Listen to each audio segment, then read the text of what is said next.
cosa muy tenaz, pero tú puedes, como siempre puedes, con todo. Y esperemos que la temporada de Flower también sea excelente como ha sido esta hasta ahora. Yo no sé cuántos de ustedes habían estado en mi charla del viernes de Paleotsunamis.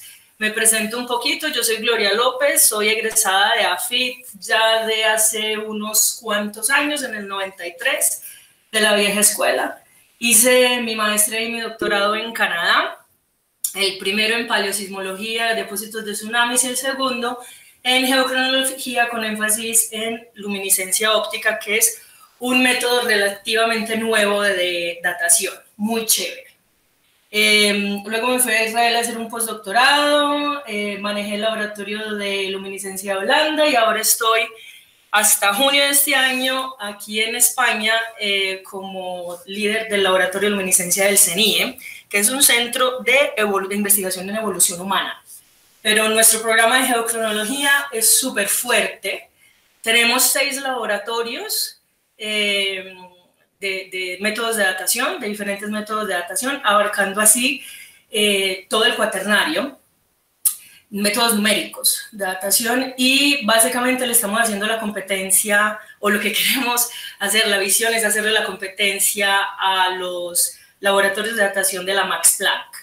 En España es el instituto con más métodos de datación en una sola entidad y en muchas partes de Europa, así que es un centro muy nuevo, tiene apenas 10 años, muy pujante, pero el único pero es que es demasiado enfocado a la evolución humana. Entonces, muchas cosas de geología se quedan un poquito por fuera. Entonces, lo que yo pretendía aquí en esta charla de hoy, como solamente es de una horita, no vamos a poder abarcar todos los métodos de datación que se utilizan en el cuaternario. Entonces, voy a hacer como una introducción a de generalidades, las partes o las cosas más importantes sobre la geocronología y, obviamente, por qué hay tantos métodos que abarquen el cuaternario. Básicamente nosotros como humanidad, como seres humanos, tenemos la noción o el concepto de tiempo casi que desde que aprendemos a caminar.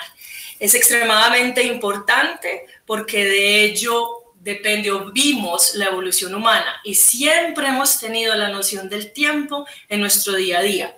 ¿Qué hora nos levantamos? ¿Cuándo sale el sol? ¿Cuándo se acuesta? ¿Cuándo se va a terminar esta pandemia? ¿Cuándo se va a terminar la cuarentena? Entonces, evolucionamos, créanlo o no, siempre alrededor del tiempo. Entonces, en geología, eso es extremadamente importante, ya que pues sabemos que nuestra Tierra tiene 4.550 millones de años, pero lo que es el cuaternario, si ustedes ven, cogen su reloj, el cuaternario es un segundo de esas 24 horas. El último segundito, eso son los 2.6 millones de años que comprenden el Holoceno y el Pleistoceno de nuestro tiempo geológico. Es algo muy pequeñito, pero es extremadamente importante. ¿Por qué? Porque esa es nuestra era, ese es nuestro tiempo. Ahí fue el desarrollo de todos los homínidos durante el cuaternario y los grandes mamíferos. Por eso la necesidad tan fuerte de establecer cronologías entre cuando fuimos bípedos a cuando fuimos inteligentes y empezamos a hacer herramientas, cuando empezamos a pintar, a hacer arte, cuando pasamos de nómadas a estables y a agricultores, cuándo fueron las grandes extinciones de los grandes mamíferos que cazábamos, etc. Entonces el cuaternario es extremadamente importante para nosotros como humanos, pero también es muy importante porque en ese periodo de tiempo fue que logramos ver o se entendió lo que eran los ciclos glaciares. Entonces, durante el cuaternario ha habido estados glaciales e glaciares, obviamente, y esas oscilaciones, de esas oscilaciones ha dependido que nosotros hayamos migrado o no, al igual que la fauna y la flora. Y la Tierra, bueno, lo que sabemos de evolución en este poquito de tiempo ha sido muy marcada pues, por estas repetidas oscilaciones del clima a escala global. Entonces el cuaternario es muy importante porque ha habido un boom de analíticas que nos ha permitido detallar muy bien todas esas diferentes oscilaciones, dependiendo de dónde se mire, porque en cada uno de nuestros ambientes sedimentarios o formaciones rocosas o ciertas regiones, siempre va a estar el registro, o vamos a poder ver el registro de esas oscilaciones o de esos ciclos glaciares. Así como lo muestra aquí la escala del tiempo cronoestratigráfica de los últimos 2.7 millones de años. Como ustedes pueden ver, tenemos oscilaciones también en los isótopos encontrados pues, en análisis del mar. Tenemos variaciones en la cantidad de plancton y de foraminíferos, tenemos también variaciones en el nanoplancton, tenemos variaciones o los estadios estándares, estos de los superestadios glaciares e interglaciares, tenemos los isótopos encontrados en el Ártico, en el hielo, también las secuencias de LOES, las grandes secuencias de LOES de China, también han variado dependiendo de todos estos ciclos glaciares y, en fin, se han encontrado en todas partes esta ciclicidad, lo que nos ha permitido acotar y mejorar el tiempo geológico que tenemos pues, a lo largo, o las eras geológicas a lo largo de estos últimos 2.6 millones de años que abarca el cuaternario. Sin embargo, para nosotros poder entender qué es geocronología, hay que también entender cómo nace esta noción de tiempo y por qué empezamos a preguntarnos cuándo nació la Tierra, cuándo fue creada la Tierra. Pues resulta que desde un principio, desde los principios bíblicos, digámoslo así, siempre la referencia nuestra era la Biblia. Entonces, al primero que se le ocurrió calcular la edad de la Tierra con base en datos bíblicos, datos del Viejo Testamento, fue James Ussher. Y Ussher, en sus análisis, en sus estudios, dijo que la Tierra fue creada 4.000 años antes de Cristo. Entonces, obviamente, la Tierra no es así de corta. Ya en el siglo XVII, con el nacimiento de la geología y la estratigrafía por parte de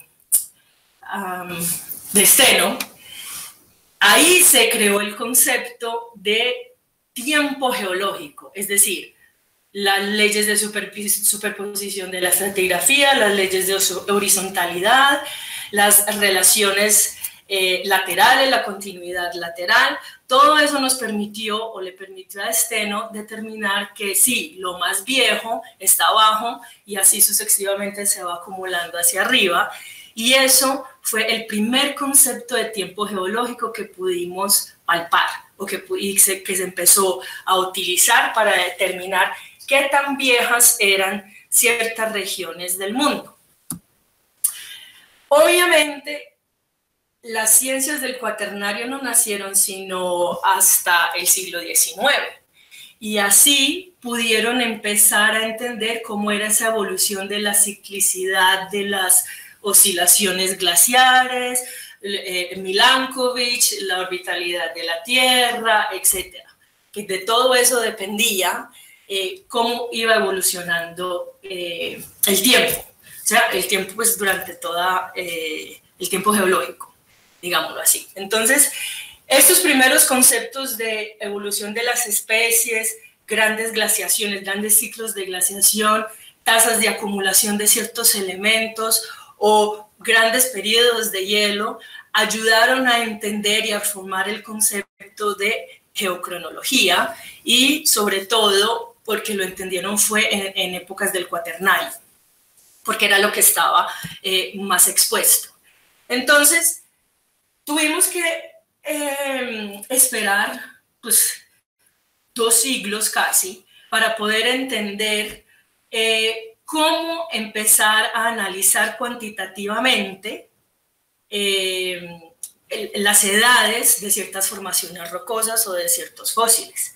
Entonces, con base en los grandes descubrimientos a partir del año 1890, ahí fue cuando se pudieron empezar a poner las piecitas del rompecabezas juntas para darle pie a ciertos procesos analíticos que me fueran a ayudar a determinar cuál era la edad de ciertas cosas. Obviamente, el aspecto más importante de todo eso fue el descubrimiento de la radioactividad, porque con base en eso se desarrollaron muchos de los métodos de datación numéricos que utilizamos hoy en día. Entonces, yo no voy a entrar mucho en lo que es radioactividad en sí para no aburrirlos mucho, pero todos sabemos que es un átomo, ¿cierto? Entonces, a partir del entendimiento de que un átomo contiene protones y neutrones y que orbitan electrones con carga negativa alrededor de ellos y que esos electrones se pueden salir de órbita, digámoslo así, y generar energía, con eso se pudo entender lo que es un isótopo. Y con base en ese isótopo se pudieron entender que había ciertos números atómicos diferentes en el mismo elemento y que eso daba origen a un isótopo. Y que esas diferencias, la comparación entre esas diferencias entre los diferentes isótopos te podía generar un valor, y ese valor es la base de la datación radiométrica. Entonces, sabemos que un átomo radioactivo produce energía durante su desintegración porque es inestable y bota una partícula, y esa partícula se puede convertir, digámoslo así, en energía favorable para que se desarrolle otro isótopo, para que se acumule en ciertos elementos que van a empezar a atrapar esa energía. Entonces, el entendimiento de la desintegración radiactiva es el proceso mediante el cual el núcleo de un átomo inestable pierde energía emitiendo partículas de radiación ionizante. Y eso es muy importante, sobre todo para todos los métodos de datación radioactiva, pues como el radiocarbono, el carbono 14, pero también para otros métodos que utilizan la radiación como base de la teoría física, que necesita que exista para que esos métodos puedan existir, o para que se pueda medir la cantidad de electrones producidos por radiación ionizante, como son la luminiscencia y el ESR. Entonces, dentro de todo esto hay tres tipos de radiaciones ionizantes muy importantes que me imagino que ya todos ustedes la conocen, son la alfa, la beta y la gamma, que básicamente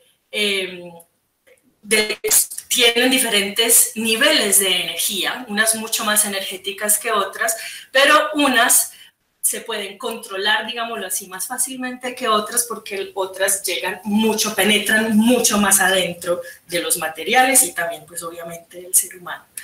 La alfa es muy energética, pero digámosle que son muy débiles en cuanto a distancia, o sea, viajan distancias muy cortas y penetran muy poquito. Como lo ven en este diagramita de aquí, una hojita de papel puede parar una radiación alfa. Las beta pasan la hojita de papel, pero las puede parar un vidrio. ¿Okay?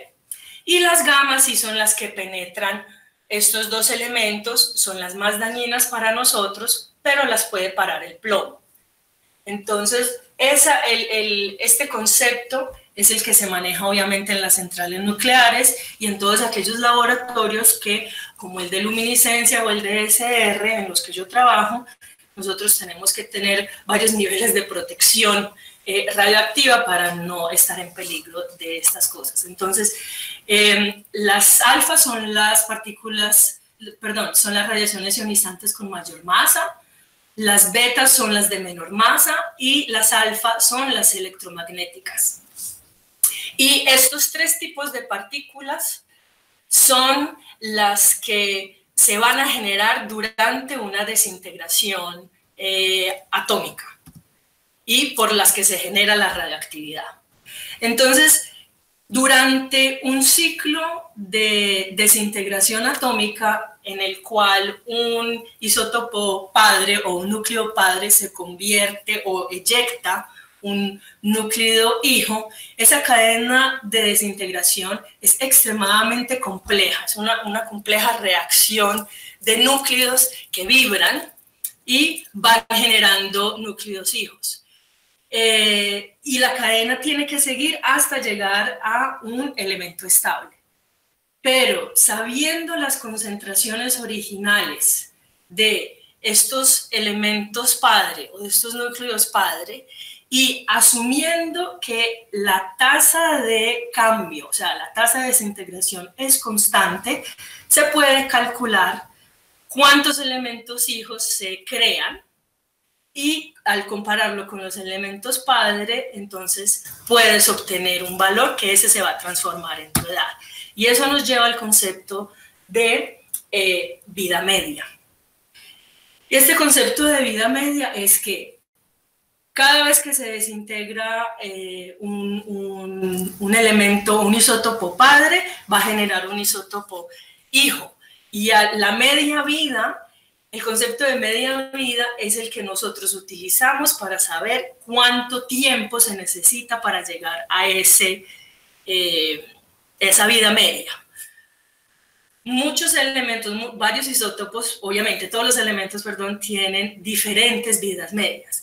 El carbono 14, la vida media del carbono 14 es de 5.730 años. Eso es muy poquito. Por eso es que el carbono 14 nosotros solamente podemos datar bien, entre comillas, los últimos 40-45.000 años. ¿Okay? De un material que tenga pues 40-45.000 años. Más allá de eso no podemos debido a esta corta vida media. En cambio, un uranio 238 tiene una vida media de 4.5 millones de años. Entonces es por eso que las series de uranio pueden llegar, el rango temporal de las series de uranio es muchísimo más largo, al igual que los de potasio. Entonces, en geocronología, aunque es aplicable a todos los campos de la ciencia de la geología, es una ciencia que utiliza diversos métodos y analíticas físico-químicas, con bases físico-químicas y permite determinar la edad de materiales terrestres o eventos, procesos, amenazas naturales, pues por procesos, eventos catastróficos. Fundamentalmente entendiendo así el tiempo geológico, la historia geológica o incluso la misma antropológica de una región en particular. Entonces, para mí y para muchos, esto va a haber algunos... Yo. Que está súper aumentada la pantalla y no se ven las diapositivas. Ah. Entonces, ¿cómo hago? A ver. Perdón. Le hago así. Espérate. Ay, espérate. Más bien entonces le hago así. Y nos vamos más para arriba. ¿Así o qué? Mejor, sí, listo. Listo. Qué pena, y yo haciéndola de mi tamaño, de toda la pantalla, para que se proyectara mejor con todo el espacio. Bueno, listo, así está bien, listo. Entonces, volviendo a esta en geocronología, algunas ciencias compiten con otras, digámoslo así, pero yo creo que la geocronología es una de las ciencias, de las geociencias esenciales, porque por su gran aplicabilidad y porque es fundamental para las demás ciencias, pues saber dónde están, las periodicidades, recurrencias, etc. Entonces, obviamente con geocronología podemos datar cantidad de cosas, pero estas, las que tienen aquí en la pantalla, son básicamente las que utilizamos en el cuaternario, desde fósiles humanos, fauna y flora, industrialítica, clima y condiciones ambientales, yacimientos arqueológicos, formaciones geológicas, rocas, sedimentos, eventos geológicos, procesos superficiales y geoformas.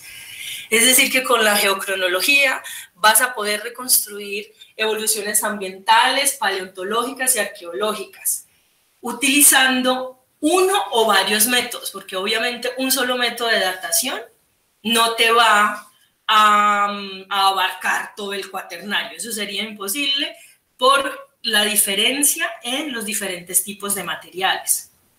Entonces, ¿cuáles son esos tipos y métodos de datación para el cuaternario? Pues todos sabemos que hay la datación o la geocronología se puede dividir en dos grandes ramas de datación, relativa y numérica. La relativa, como lo ven aquí, es básicamente comparar qué es más viejo de qué, sin ofrecer un número en específico. En cambio, la datación numérica, y aquí puse esta imagencita vieja, donde dice datación absoluta, no hay nada absoluto en este mundo, así que olvidémonos de seguir diciendo datación absoluta, porque eso no existe, es datación numérica, porque te va a dar un número. Y a mí me puede dar un número diferente a mi vecino. Todo depende de la metodología, o sea que no hay nada absoluto. ¿Okay?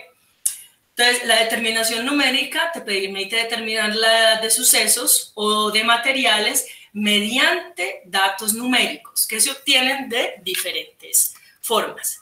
Sin embargo, dentro de esas dos grandes clasificaciones hay subcategorías. Y esta tablita contiene 44 métodos de datación que se utilizan en el cuaternario, pero también se pueden utilizar en lo que es patrimonio o ciencias del patrimonio, como la llaman ahora.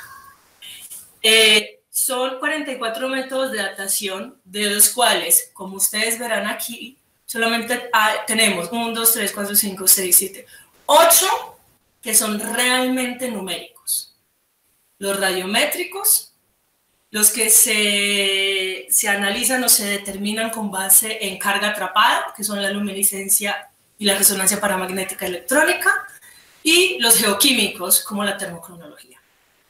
El resto, todo esto que ven aquí, todo esto caerían dentro de la categoría de datación relativa, que yo más bien la dividiría entre datación incremental, porque estos récords de aquí me pueden dar valores numéricos si yo cuento por ejemplo, en dendrocronología, si yo cuento cada uno de los anillos del árbol, me va a dar un número.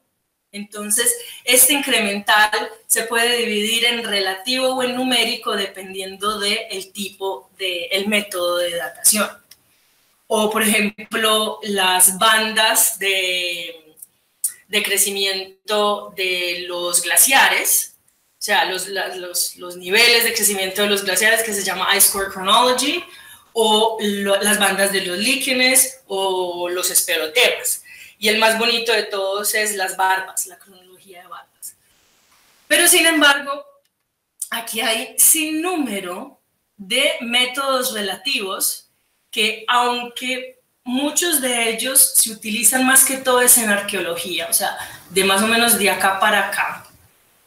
Estos que son los isotópicos o los de desintegración, los utilizamos nosotros mucho en geología, pero sobre todo en geología como en el Holoceno, estos de aquí, y los isótopos, los análisis de isótopos los utilizamos más cuando estamos comparando oscilaciones o ciclos anuales durante largo tiempo.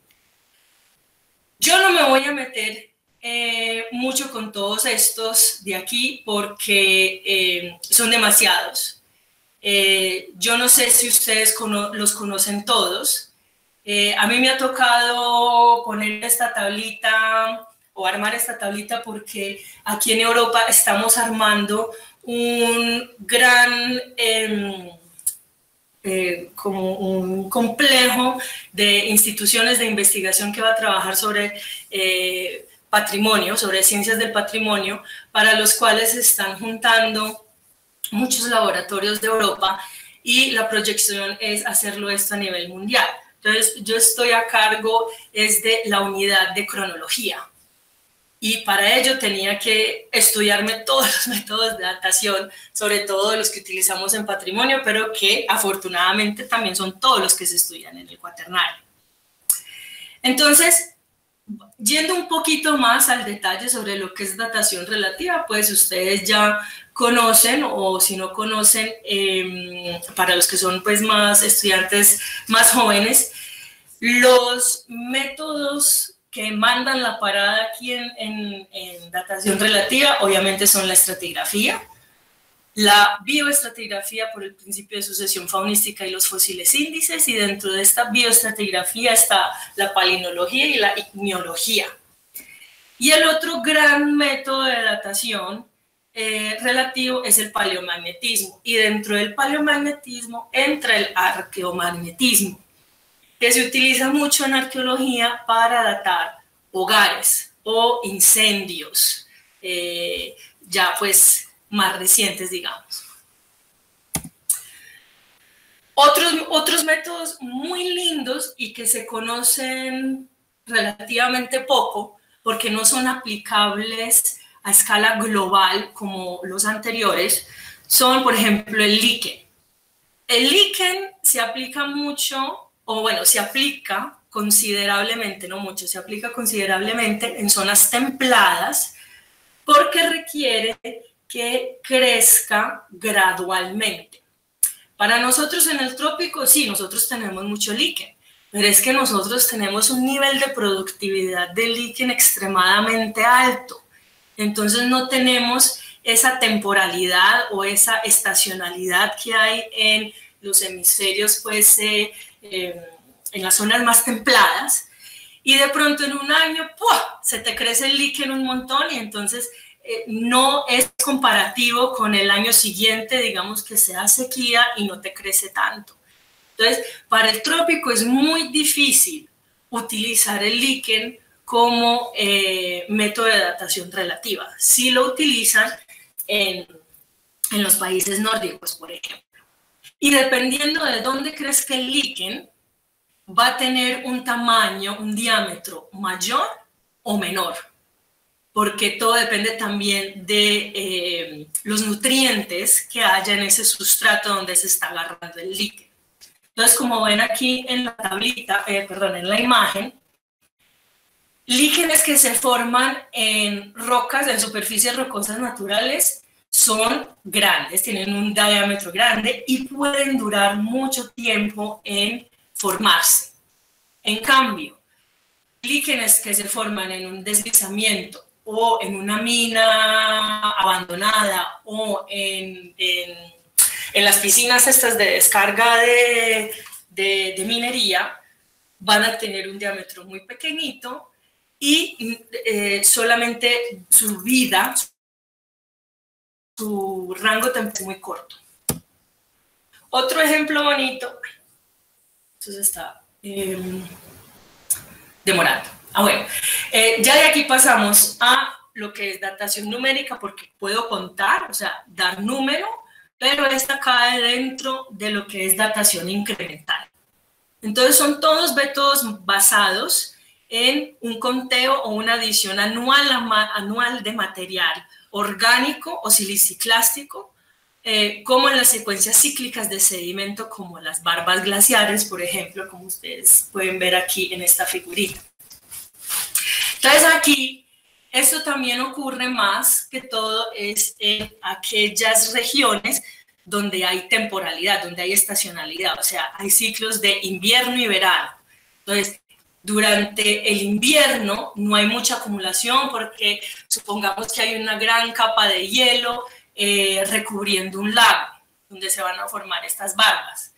Entonces, los niveles oscuritos que ven aquí y más delgados de arcilla y de material orgánicos que se van acumulando en el fondo del lago van a corresponder a ese periodo de otoño-invierno. En cambio, en las épocas de primavera-verano, cuando hay deshielo, hay mayor cantidad de nutrientes y de sedimento en la columna de agua, entonces vas a tener mayor acumulación y por lo general estos niveles son más claros de arenas y limos, terrestres obviamente, por el deshielo.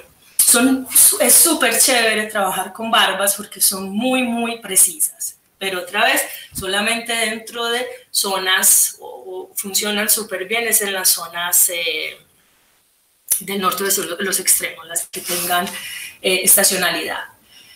La dendrocronología o el estudio de los anillos de los árboles también es un método súper conocido, y aquí básicamente es contar cada uno de estos anillos desde que nació el árbol pues hasta que paró de crecer o lo tumbaron, se murió. Y la tefrocronología, que depende de la actividad volcánica aledaña, obviamente. Va a haber niveles de ceniza índice. Nosotros en los Andes tenemos mucho de esto, afortunadamente, y con la tefrocronología podemos acotar otras formaciones u otras zonas donde no haya tanto posibilidades de datación con otros materiales. Un ejemplito corto de lo que es usar la dendrocronología.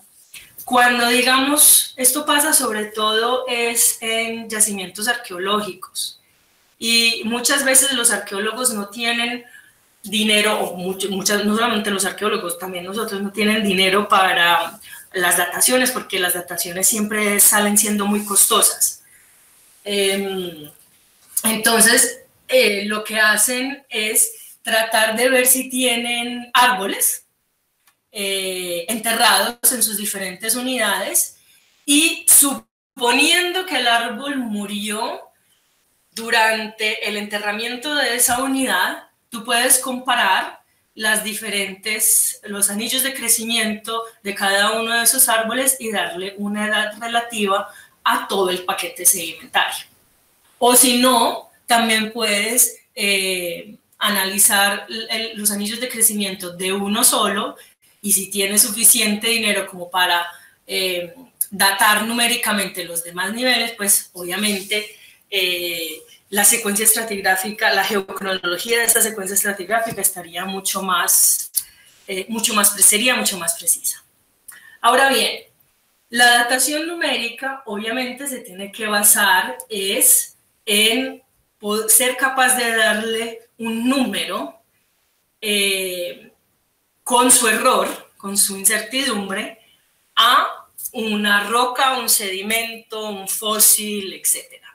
Entonces, estos son los métodos basados en isótopos radiactivos y se consideran relojes geológicos. Entonces, todos estos métodos, núcleos cosmogénicos, series de uranio-torio, potasio-argón, carbono 14, son métodos que miden las cadenas de desintegración de los isótopos a tasas constantes de esa desintegración radioactiva. Entonces, puedes calcular la cantidad de isótopo hijo versus isótopo padre. En cambio, aquellos métodos de datación que también, gracias a la radioactividad, funcionan, pero sus efectos acumulativos de radiación son en la estructura cristalina, estos métodos se deberían definir mejor como métodos de carga atrapada y no radiométricos como estos de aquí. Aquí los métodos por excelencia serían el ESR, por sus siglas en inglés, resonancia paramagnética electrónica, y la luminiscencia, que comprende la termoluminiscencia y la luminiscencia óptica o luminiscencia estimulada ópticamente. Y también están las trazas de fisión. Entonces, estos relojitos geológicos pueden abarcar edades o se han formado desde el inicio de formación de la Tierra, obviamente.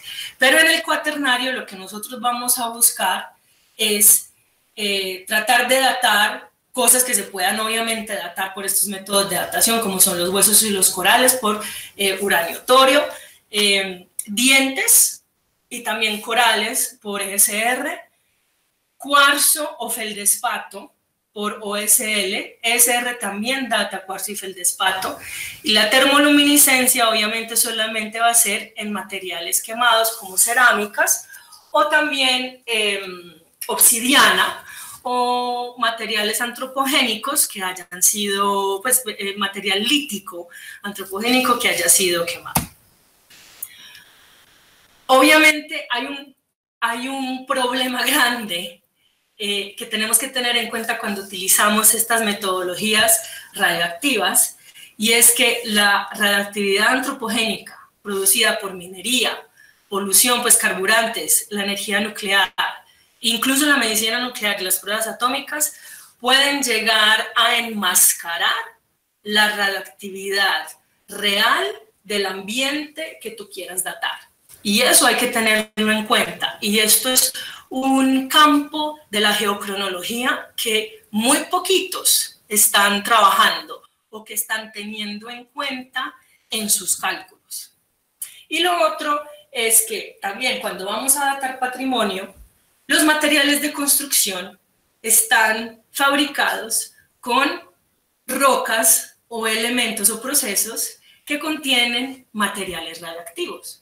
Entonces, eso hay que tenerlo también muy en cuenta, porque siempre es imperativo cuando estamos midiendo, cuando estamos datando algo que tiene elementos radiactivos en sí, tenemos que tener muy en cuenta esa dosimetría y hacer, digamos, cosas del tipo mediciones de espectrometría gamma, beta y alfa para saber qué tan potente son esas concentraciones de sobre todo uranio, torio y potasio en los materiales de construcción, llámense nuevos o antiguos.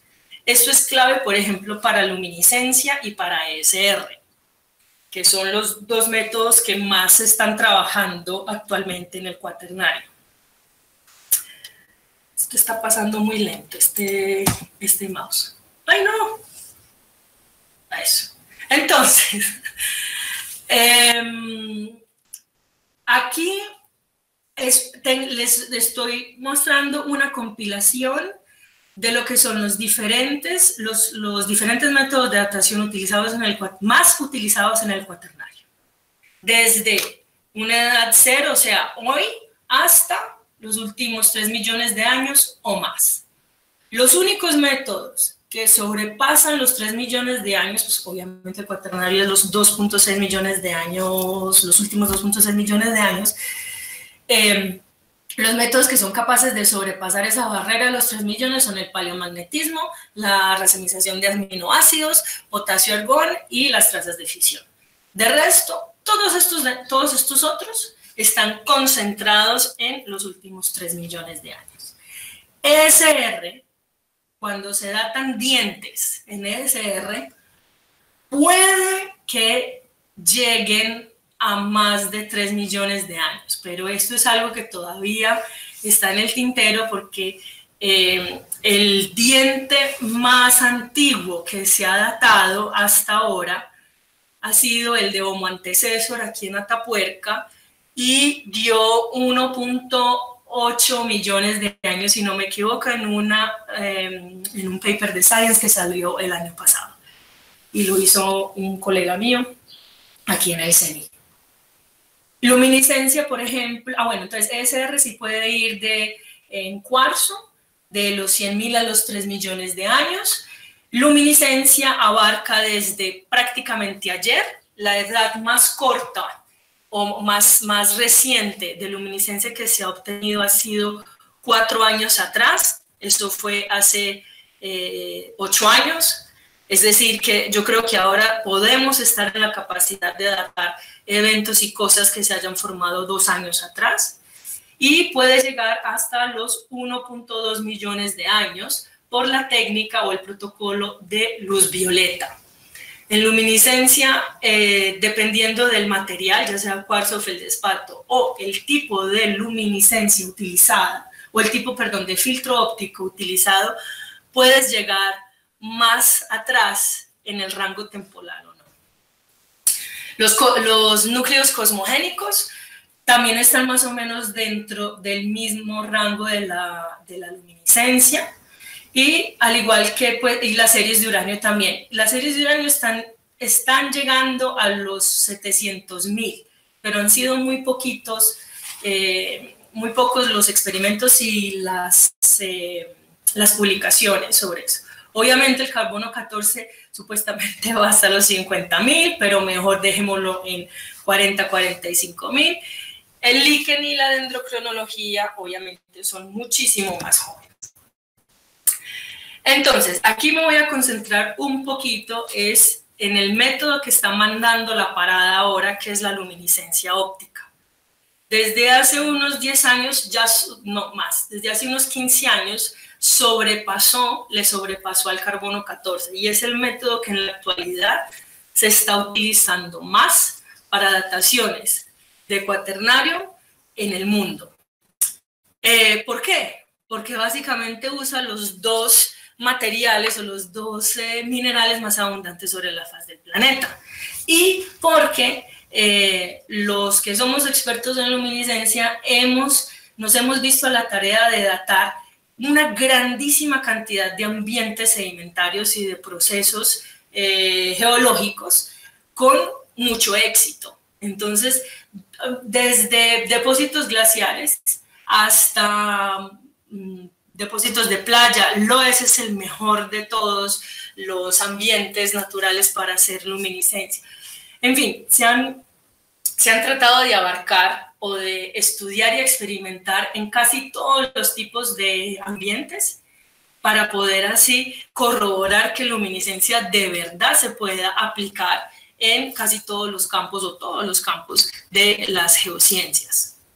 Entonces, ¿qué es la luminiscencia? Básicamente, se necesita que exista radioactividad, como les dije anteriormente, para que esa radioactividad genere energía en el subsuelo. O sea, vas a tener aquí un montón de radiación gamma andando por todas partes en el subsuelo. También va a haber penetración de rayos cósmicos, pero con la profundidad se van a atenuar. Y los rayos o la actividad beta y alfa, mucho más microscópica, solamente va a penetrar ciertos micrómetros, algunos micrómetros de estos minerales de cuarzo y feldespato. El área de influencia de la radiación gamma, como lo dice aquí, 30 centímetros, se puede ver mejor aquí en esta figurita, donde este puntico naranja es donde está mi punto de muestreo. O sea, todo lo que está alrededor de ese punto de muestreo a los 30 centímetros es mi área de influencia de radiación gamma. La alfa y la beta es más microscópica, ¿okay? Pero esto es muy importante saberlo porque la variación o la heterogeneidad dosimétrica va a depender de tu litología. Entonces, tú siempre vas a querer tomar la muestra en un ambiente que sea dosimétricamente homogéneo o lo más que se pueda para no tener después dolores de cabeza en los cálculos de la dosimetría, que es bastante complicado. Básicamente el principio de la luminiscencia es que todo cuarzo feldespato en su estructura cristalina tiene unos defectos o unas trampitas. Y esas trampitas, a medida que viajan por el ambiente los electrones producidos por radiación ionizante, esas trampitas se van a ir acumulando de esos electrones radioactivos mientras está enterrado. En el momento que haya erosión, transporte y depositación, o sea que ese granito de arena salga a la luz, va a haber el sol y esos electrones se van a excitar y van a salir de esas trampas en forma de luminiscencia, tal cual, o sea, en forma de luz. Otra vez, una vez se deposite y se entierre ese granito, vuelve y juega el ciclo de atrapar electrones hasta llenarse o hasta desenterrarse o hasta muestrearse. Entonces, ese es un ciclo, digamos, de reciclaje de la luminiscencia. Mientras más largo sea ese ciclo de reciclaje, o sea, mientras más largo sea el transporte o mientras más tiempo dure ese granito de arena dando vueltas canelas, viendo el sol, depositándose, enterrándose, viendo el sol, mejor va a ser la señal de luminiscencia porque el granito o esas trampas se van a volver muy sensibles. Entonces, a mayor sensibilidad se va a medir muchísimo más fácil esa señal lumínica. Y eso es lo que nosotros necesitamos, porque en lo que respecta a la medición de esa señal lumínica, nosotros tenemos que jugar obviamente con ciertas longitudes de onda. O sea, tenemos que ponerle unos filtros ópticos a los aparatos con los que medimos la luminiscencia para poder filtrar la luminiscencia que de verdad me conviene. O sea, el cuarzo, por ejemplo, tiene buenos niveles de energía, o sea, el cuarzo natural, aquí estos negritos tienen buenísimos niveles de energía, como lo ven aquí, en la longitud de onda azul, alrededor pues entre los 450 y los 500 nanómetros, ¿ok? Entonces los filtros que vamos a utilizar es para detectar esa luz azul o esa longitud de onda azul. En cambio, cuando trabajamos con feldespatos, tienen mucha variación. O sea, hay uno muy bueno aquí en el violeta, pero es muy cercano al azul. Entonces lo que nosotros queremos es utilizar un filtro óptico que sea lejano a la longitud de onda del azul, como es por ejemplo aquí el infrarrojo, y solamente utilizar filtros infrarrojos que dejen pasar, perdón, el infrarrojo para poder medir la luminiscencia del feldespato. Entonces, jugando con física óptica es como se obtiene, se filtra bien la señal de luminiscencia. Listo.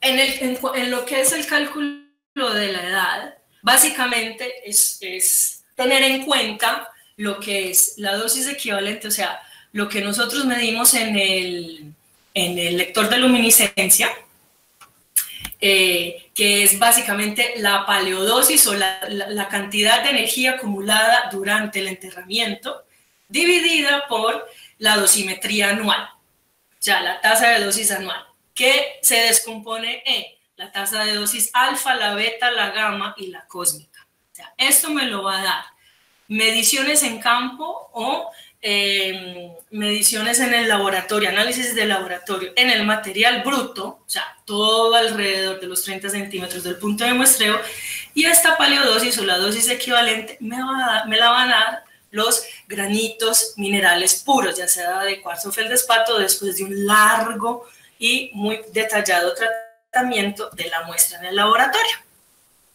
Bueno, por último, les quería dar como una pequeña,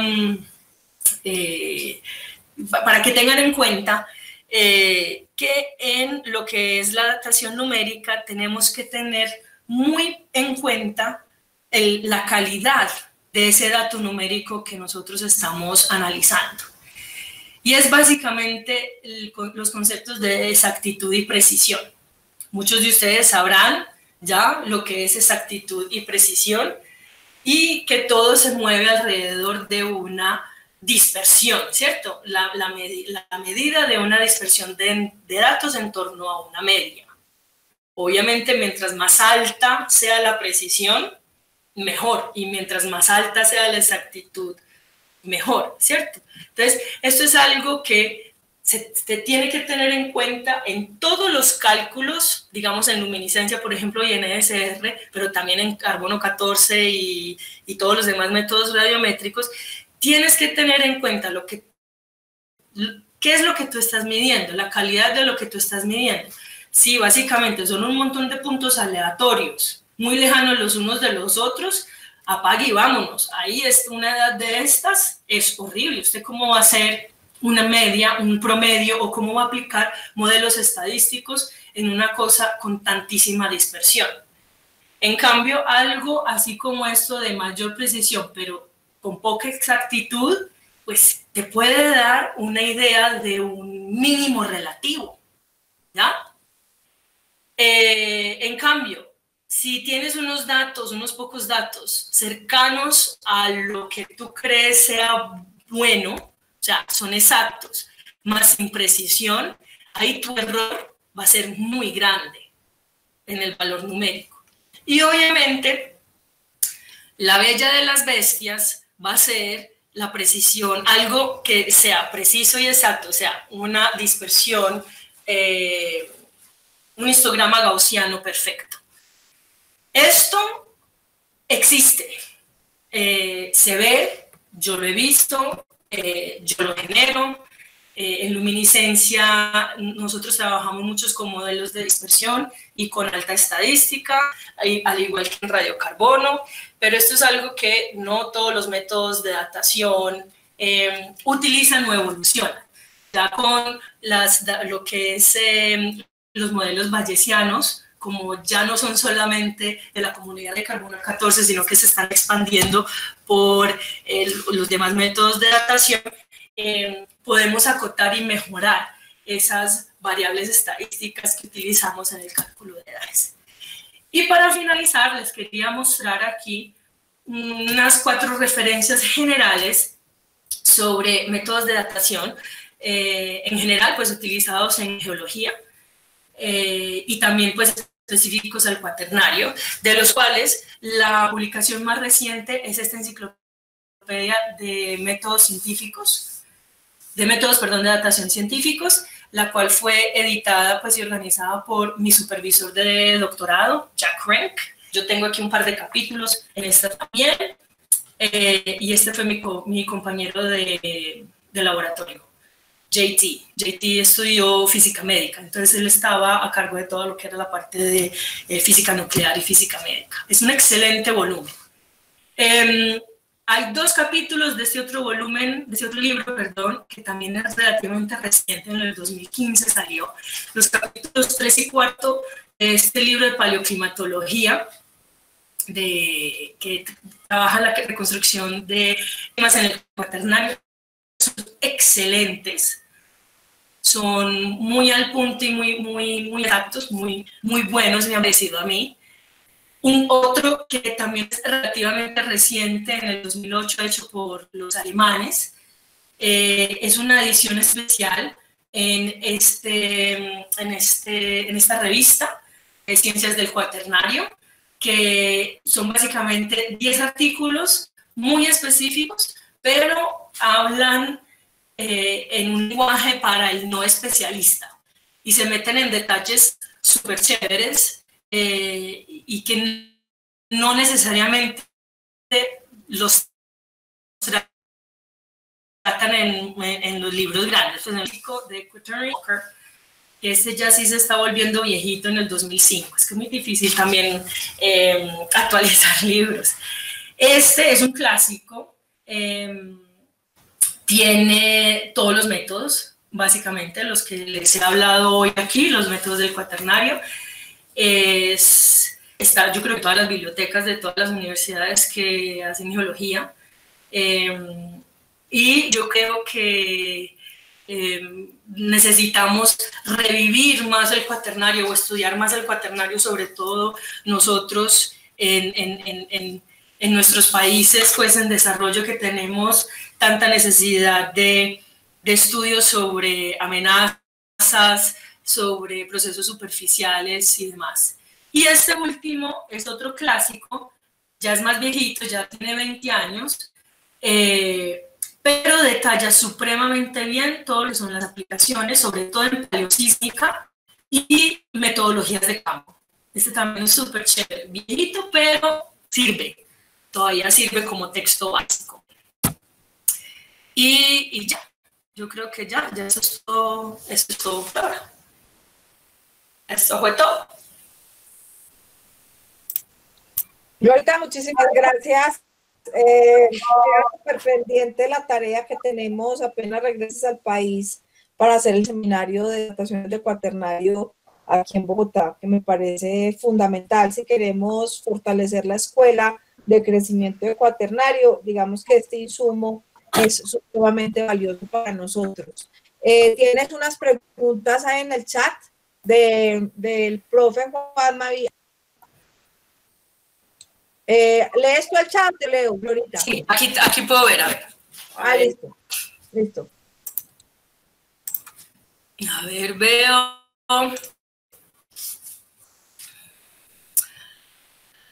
Listo, empiezo a ver. Ya.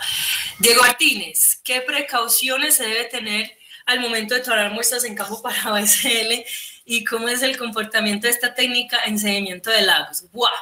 Ok. Son muchísimas las precauciones. Si tú tienes un afloramiento expuesto, lo primero que hay que hacer es obviamente levantar la estratigrafía y al detalle. Ojalá que la unidad que tú estés muestreando, que quieras mostrar, sea un paquete grande. Es decir, el tamaño del tubo que tú vas a utilizar a hincar en el afloramiento tiene que ser proporcional al tamaño, al espesor de ese paquete sedimentario. ¿Por qué? Porque tú no puedes mezclar diferentes unidades sedimentarias, porque entonces estás mezclando diferentes tiempos y a lo mejor procesos. Segundo, dentro de esa unidad tienes que escoger muy bien tu punto de muestreo con base en las fases sedimentarias. Si esa unidad tiene diferentes fases sedimentarias, vas a tener que escoger una sola de ellas para muestrear, porque las fases sedimentarias también pueden ser atemporales, o sea, no son sin depositacionales. Y eso, eso ha sido un descubrimiento muy grande en yacimientos arqueológicos, donde como todo está supremamente compactado, sobre todo los prehistóricos, como digamos aquí en Atapuerca, entonces tú ves... No se hace micromorfología, que eso es otra cosa de la cual se podría ayudar uno. En un mismo paquete, tú no ves casi los diferentes cambios de facies laterales. Y eso ha sido el horror y el craso error de muchísimos yacimientos arqueológicos, en el cual están como un queso gruyère, llenos de hoyitos por todas partes, de miles de muestras para OSL-SR y con edades con diferencias enormes.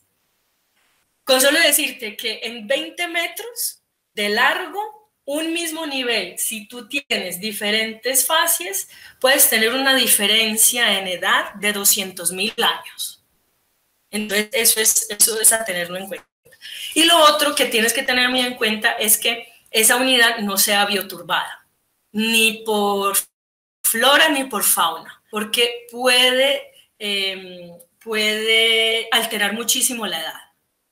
Y en lo que es sedimentos de lagos, pues no sé si vas a tomar un núcleo vertical o me imagino, o estarán expuestos tipo formación Lisán en el desierto, alrededor del Mar Muerto, que esos son unos depósitos de lago espectaculares. En lagos funciona OSL, pero el tamaño del grano target tiene que ser entonces menor de 90 micras.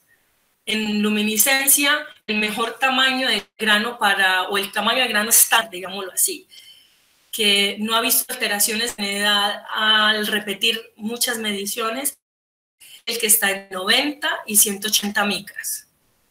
Ese es o sea, tamaño de arena fina, fina media, es el mejor.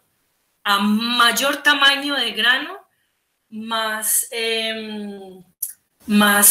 ¿cómo se dice? Menor edad, ¿ya? Y a menor tamaño de grano, overaging, mayor edad, porque todo depende de la homogeneidad a la que se blanquea el granito. No sé si con eso te contesté. Bueno, a ver. Aquí hay otra pregunta de Juan Manuel Moreno. ¿Dónde se consiguen las condiciones o normas para forma de muestra de sedimentos aluviales y costos por muestra? ¿Te refieres a luminiscencia o SR? Bueno, si se refieren, sí, bueno. Es que veo aquí más abajo, listo. En luminiscencia, a ver, te doy valores y SR. SR y luminiscencia están costando más o menos lo mismo a nivel mundial. Te doy valores a grosso modo. Un laboratorio, el 95% de los laboratorios de luminiscencia y ECR están asociados a universidades. O sea, deberían de ser non-profitable, pero muchas de las universidades, muchos de esos investigadores que trabajan en esos laboratorios no necesariamente son ricos o tienen dinero para hacer investigación. Entonces le tienen que subir al precio del servicio comercial para ellos poder hacer investigación, ¿entiendes? Entonces ahí es una cosa difícil de separar. En este momento, si tú vas a mandar una muestra a datar a un laboratorio del cual no tengas amigos, sino que se manda así tipo beta analytic, vea, tenga y le pago, la muestra de célula de ECR puede estar costando entre $1,000 y $2,000 americanos. O sea, ni les digo euros porque pues les es más fácil hacer la conversión en dólares, ¿cierto?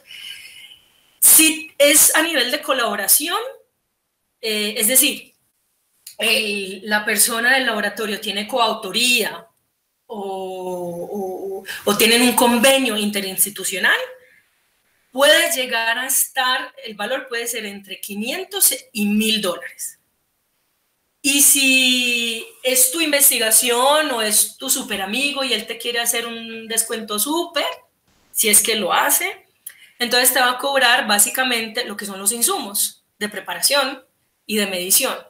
Y eso sí varía mucho entre los diferentes laboratorios porque no se imaginan ustedes la diferencia de precios tan exorbitantes que hay entre materiales de laboratorio comprados, qué sé yo, en América Latina, a Estados Unidos, a Europa, a Australia. Es exorbitante la diferencia y de la misma compañía. Entonces, puede ser algo entre $200 a $400. Entonces, es cariñoso, es costoso, pero también tienes que tener en cuenta ahí el trabajo. Es un trabajo brutal. La preparación en el laboratorio de una muestra de OSL o una de ECR puede durar hasta 2 meses dependiendo del material. Y luego, dependiendo de qué tan viejo sea o cuál es la edad estimada del material, te puede llevar, si es Holoceno, digamos, los últimos 10.000 años, pues las mediciones te pueden llevar un mesecito, fácilmente, con pruebas, etcétera, y todo, pues todo el paquete junto. Y si no, cosas prehistóricas, pues digamos en luminiscencia, cosas de 1.000.000 de años, ¡buah! 9 meses de mediciones tranquilamente. Bueno. Jennifer Cárdenas. Muchas gracias por la presentación, me gusta mucho el tema, el cuaternario quisiera estudiarlo cuando me gradúe de mi pregrado. Pues esperemos a ver dónde yo esté allá, a ver qué hacemos. Clemen, hay que resucitar ese cuaternario que ya tenemos estudiantes potenciales. Estamos trabajando en ello. Y seguir. El profe Juanma, que te pregunta, es los que estamos dando el curso, con Susana y con Daniel, que es el del clima. Entonces, apenas llegas y copiamos al sistema. Es que hay que seguir el legado de Humberto Caballero, de Michelle Hermelín, de Jorge Julián, es que esto así no. Listo. Dori Fernanda Cruz. Hasta donde tengo entendido, la datación por los anillos de árboles también sirve para datar otros eventos como avalanchas, avenidas torrenciales. ¿Qué otro tipo de eventos se pueden datar? Avalanchas de avenidas torrenciales, pues por comparación, puedes también datar desarrollo del paisaje, inundaciones. Digamos que se muere el arbolito cuando hay una inundación, digamos, a lo largo de la llanura aluvial y se murió el arbolito ahí por sobreexposición al agua, también puedes ayudarte. Cambios de nivel del mar y subsidencia, eventos de subsidencia por terremotos en zonas de subsidencia, también porque hay unas grandes bosques fantasma, les llaman así, a lo largo de la zona de Cascadia, en el noroeste de Estados Unidos y de Canadá, que por un evento grande de subsidencia a lo largo de esa zona, el bosque quedó a nivel del mar, o sea, el mar entró y pues obviamente cambió toda la dinámica de nutrientes en esa región. Eso se volvió súper salino y se murieron todos los árboles. Entonces, en el momento de muerte de ese árbol dio lugar a la edad de ese momento, de ese evento de subsidencia. Incendios también se puede, sí, claro, incendios también se puede, correcto. Y por LUMI también se pueden datar incendios. Con los circones, ¿cuál pregunta con los circones? David Santiago, ¿dónde está David Santiago aquí? Perdón, se me pasó. ¿Se podría utilizar uranio torio, uranio plomo en circones para datar rocas cuaternarias? ¿O cuál sería el límite inferior? Uy, no sé. Honestamente no sé, porque circones yo siempre lo he hecho, o bueno, yo no, pues siempre he sabido pues de trazas de fisión. Espérate que aquí está, hagamos esto interactivo. ¿Dónde está Santi? Yo lo vi. Santiago Noriega, ¿me estás oyendo? Hola. Sí, Conteste usted esa pregunta. muy bien. Sí, pues Eres más experto en circones que yo.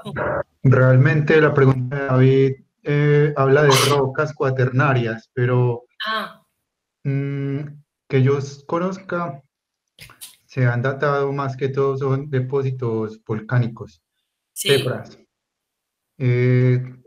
Pero bueno, habría como que explorar si, por ejemplo, un depósito cuaternario tiene cristales de zircón. Conociendo la edad de esos cristales, se puede tener una edad máxima, mínima, se puede hablar de procedencia, se puede hacer algún tipo de análisis para no saber la edad numérica, como lo explicó Gloria, pero sí tener al menos una edad máxima o mínima, ya dependerá del caso y las condiciones específicas del punto de estudio, pero sí se puede integrar, sí hay formas de integrarlo, pero depende pues de tu caso específico, David. No sé qué caso estarás pensando. ¿Y te sabes el límite inferior? Eh, Es que con uranio plomo, eso es muy viejo. Yo no con sé. uranio plomo. Pues Yo se puede hablar de, si hay un grano, o sea, básicamente se dataría la edad máxima. Correcto. El depósito que contenga un grano de zircon de una edad X ser posterior a esa edad. Exactamente. Pero si ese mismo depósito tiene una cobertura de ceniza y se puede datar esa ceniza, entonces ya tienes una edad mínima. Exactamente. Digo, qué bien que me di cuenta que estabas ahí. Gracias a ti. Bueno, nos damos la mano. Sí. ¿Más preguntas? A ver, yo veo. No, ¿qué he visto? Incendios también. No, listo, yo creo que ya no hay más preguntas, ¿cierto que no, Clemen? Yo no veo más. Yo tampoco veo más. Sí. Glorita, muchísimas gracias, súper. Ve, ahí volvió su amiga Gats Emperatriz otra vez, la fanaticada. Es que Emperatriz estudió cuando yo estudié en EAFI. Emperatriz era como, estaba